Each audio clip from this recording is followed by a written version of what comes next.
Bonjour, je te retrouve avec un grand bonheur. Aujourd'hui, nous verrons ensemble. Ne crains point. Juste avant, prions. Notre Seigneur et notre Dieu, nous venons vers toi, humblement pour te louer, te bénir et trouver du réconfort face aux différents problèmes que nous rencontrons sur cette terre. Que le Saint-Esprit nous accompagne et qu'il nous aide à grandir en toi. Nous t'en prions au nom de Jésus pour ta gloire éternelle. Amen. Dans cette petite vidéo, nous découvrons une dame handicapée, les jambes coupées, on va dire, au-dessus du genou, noire. Et cette femme qui a cet handicap a un large sourire.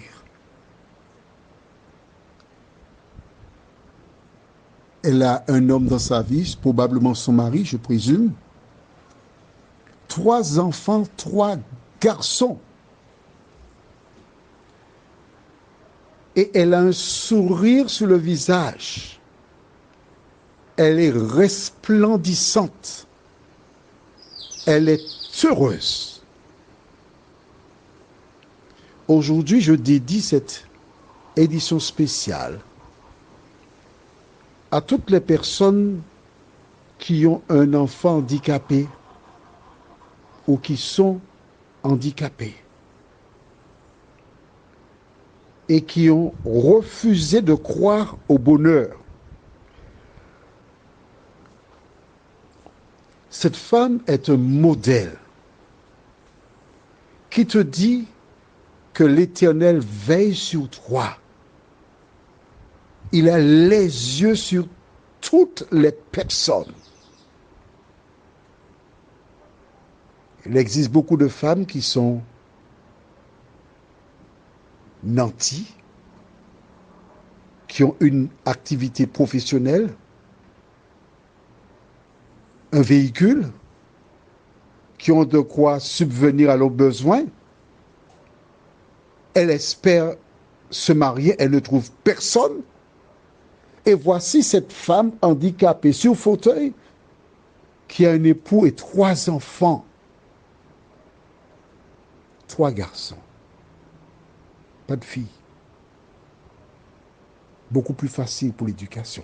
Même dans tous les détails, l'Éternel veille sur ses enfants. Alors toi, mère ou père, qui a un enfant handicapé, 3 personnes qui ont un handicap quelconque, si Dieu a fait cela pour cette femme, pourquoi ne le ferait-il pas pour toi? Vois-tu, certaines personnes se laissent aller. Et quand elles regardent leur situation, elles estiment qu'elles n'ont pas de chance, qu'elles mourront seules. Mais non. Regarde cette femme. Maintenant, je ne te dis pas que toutes les personnes handicapées trouveront une épouse ou un époux. Je ne dis pas cela. Mais je dis que quel que soit ton handicap, garde tes yeux sur Jésus. Fais confiance à l'Éternel. Il connaît tes besoins en fonction de tes rapports avec lui, en fonction de ta consécration et de ton amour pour lui. Il te donnera ce dont tu as besoin. Mais attention, tu peux penser que, comme cette femme, j'ai besoin d'un époux. Mais si Dieu voit que ce sera un handicap pour toi, il ne te permettra pas de l'avoir. D'où la nécessité pour chacun de dire le Notre Père.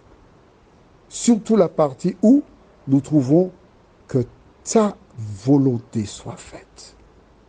Non pas la mienne, mais ta volonté. Lisons tout de même la Bible. Allons au livre d'Ésaïe, chapitre 41. Les versets 10 jusqu'au verset 14. Ne crains rien, car je suis avec toi.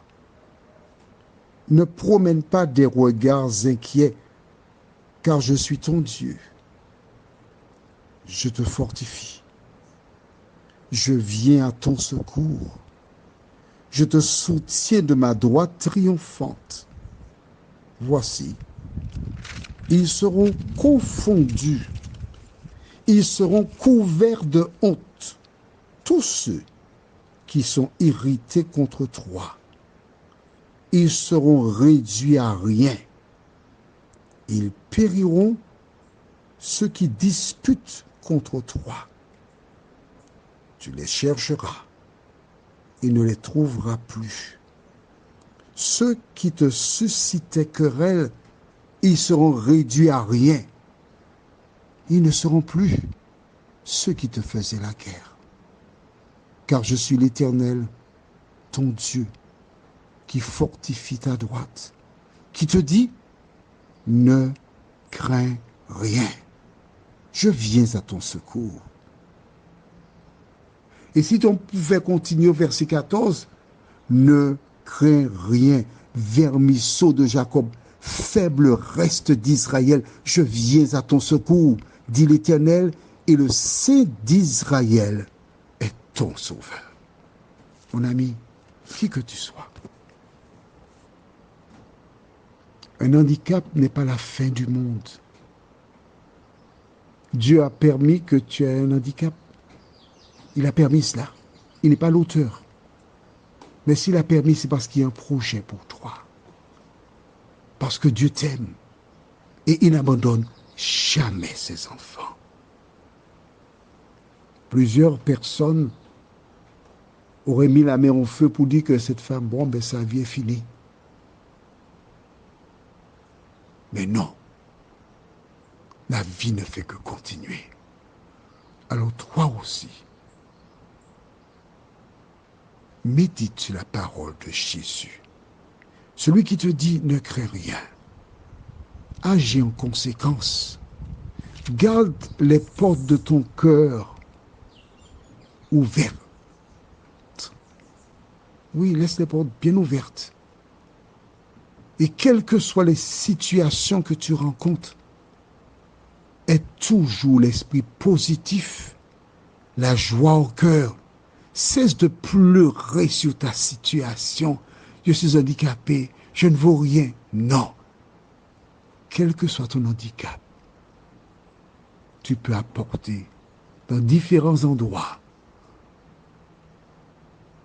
le bonheur, la paix, la joie de vivre. Quand tu as un handicap et tu es en train de vivre avec la présence de Jésus dans ton cœur, ceux qui sont bien portants te regardant, parfois, cherchent à comprendre, mais qu'est-ce qui peut lui donner cette joie-là? Alors relève-toi, cesse de pleurer et fais confiance à ton Dieu. Prions. Notre Seigneur et notre Dieu, quelle joie de voir cette femme sur son fauteuil, qui rigole, qui est heureuse, qui participe à l'éducation de ses enfants, qui va à la bibliothèque et qui fait plein de choses. Elle est un exemple pour celles et ceux qui pleurent. De nous aider, Seigneur, à te faire confiance. De nous aider à croire en ta parole quand tu nous dis « ne crains point » et agis dans nos cœurs, dans nos vies. Nous t'en prions. Au nom de Jésus pour ta gloire éternelle. Amen. Que l'Éternel continue de te bénir et qu'il te garde.